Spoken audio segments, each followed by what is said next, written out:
Hello, I'm John Bachman. Any moment now, Roger Goodell will be speaking at a news conference. The NFL commissioner is expected to address the ongoing issues of domestic violence that have plagued that league. In the meantime, a spokesperson for the Marriott Corporation says the hotel chain is going to review its sponsorship deal with the NFL. Marriott is just the latest sponsor to turn up the heat. Several companies are now criticizing the National Football League.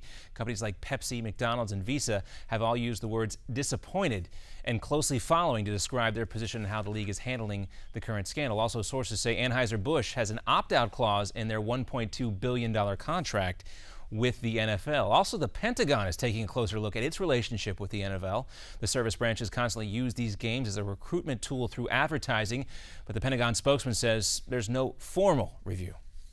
We have been crystal clear about our expectations of ourselves and the men and women who serve this department about how they conduct themselves and about the standards that we're going to hold them to when they don't.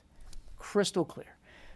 And nobody takes issues of violence, sexual assault more seriously than us.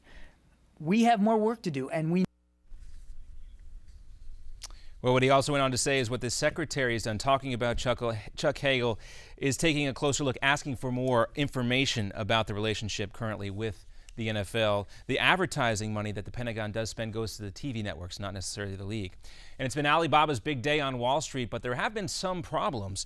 The Chinese e-commerce giant hit the opening bell on its IPO today, but there were order problems forcing a freeze on trading for more than 2 hours. The stock has been trading constantly at about $90 throughout much of the afternoon. And nearly a year after those infamous lane closures on the George Washington Bridge, federal investigators now say there's no evidence that shows New Jersey Governor Chris Christie knew anything about those closures ahead of time.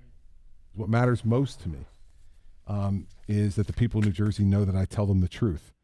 They don't always have to agree with me, and they don't always agree with me. And it doesn't mean that we'll never make a mistake, because obviously that's not true either. But I've told them the truth. Well, Governor Christie fired a top aide who's been linked to the lane closures, allegedly part of a political payback scheme.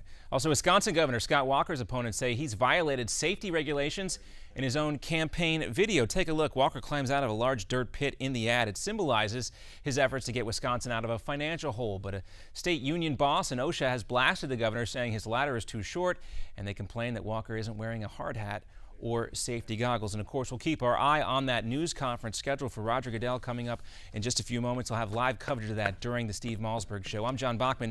We're going to send it live now to New York and the Steve Malzberg Show.